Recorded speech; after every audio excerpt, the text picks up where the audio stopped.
নমস্কার, এমজে কিচেনে সকল বন্ধুদের স্বাগত জানাই। বড়দের প্রণাম জানিয়ে আজকে রেসিপি শুরু করছি। আমি মাছটা আগে থাকতে নুন আর হলুদ মাখিয়ে রেখেছিলাম। এবার আমি দিয়ে দেবো কাশ্মীরি লঙ্কা গুঁড়ো আর দিয়ে দেবো লেবুর রস। এটা দিয়েও আমি আরও 10 মিনিট মতন মাখিয়ে রেখে দেবো। ভালো করে লেবুর রস আর লঙ্কা গুঁড়ো মাখিয়ে নিয়েছি। এটা আমি আরও 10 মিনিট রেখে দেবো। প্রথমে আমি শুকনো খোলায় একটা মশলা করে নেব। দিচ্ছি ধনে, দিচ্ছি জিরে,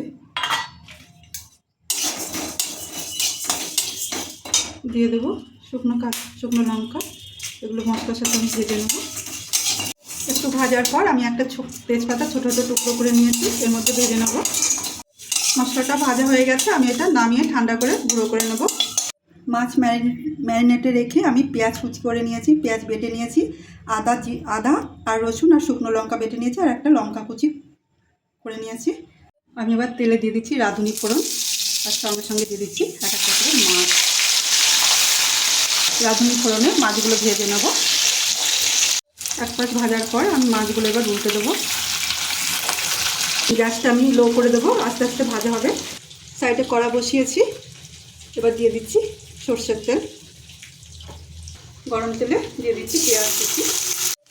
পেঁয়াজ হালকা ভেজে নেওয়ার পর দিয়ে দিচ্ছি পেঁয়াজ বাটা। এটা আমি পেঁয়াজের সাথে ভেজে নেব ব্রাউন করে। পেঁয়াজ ভাজা হয়েছে, এবার আমি দিয়ে দিচ্ছি আদা রসুন আর শুকনো লঙ্কা বাটা। একটা শুকনো লঙ্কা আছে এর মধ্যে। এটা আমি পেঁয়াজের সাথে কষিয়ে নেব। আদা রসুনের খুব সুন্দর গন্ধ বেরিয়েছে, ভাজা হয়ে গেছে। এবার দিয়ে দিচ্ছি আমি টমেটো পেস্ট। এখানে একটা টমেটো আছে। দিয়ে দিচ্ছি লঙ্কা কুচি, দিয়ে দিচ্ছি কাশ্মীরি আর হলুদ গুঁড়ো, সঙ্গে দিয়ে দেবো স্বাদ অনুযায়ী লবণ। এটা দিয়ে আমি কষিয়ে নেব। এপাশে মশলা কষানো হচ্ছে, আর এপাশে দেখুন আমার মাছ ভাজাটা হয়ে গেছে। এর দোলাচ্ছি যে কড়া থেকে ছেড়ে গেছে, মাছ ভাজা হয়ে গেছে। আমি এটা গ্যাস অফ করে দেবো। এবার দিয়ে দিচ্ছি মশলা ধোয়া জল। এটা দিয়ে আরেকটু কষিয়ে নেব। মশলা কষিয়ে তেল ছেড়েছে, এবার আমি দিয়ে দেবো প্রথমে যে ভাজা মশলা করেছিলাম সেই ভাজা মশলাটা, আর দিয়ে দিচ্ছি সঙ্গে কিছু গোটা রসুন। এটা দিয়েও আমি মশলার সাথে আরও কিছুক্ষণ কষিয়ে নেব। ভাজা মশলা দিয়ে হালকা একটু কষিয়ে নেওয়ার পর, হালকা বলতে 2-3 মিনিট কষিয়ে নেওয়ার পর আমি এবার দিয়ে দিচ্ছি গরম জল। এটা দিয়ে আমি বয়েল হতে দেবো। একটু জল দিয়ে সব কিছু ভালো করে মিশিয়ে নিয়েছি।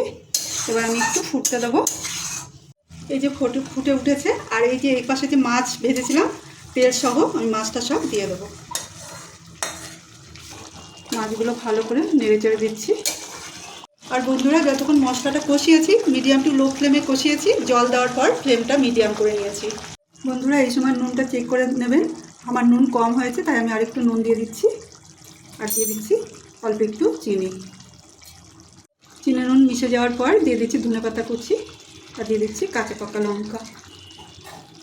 ভালো করে মিশিয়ে নেব। রাঁধুনি ফোড়নে বাটা মাছের তেল ঝাল রেসিপিটা ভালো লাগলে বন্ধুদের লাইক করার অনুরোধ রইল।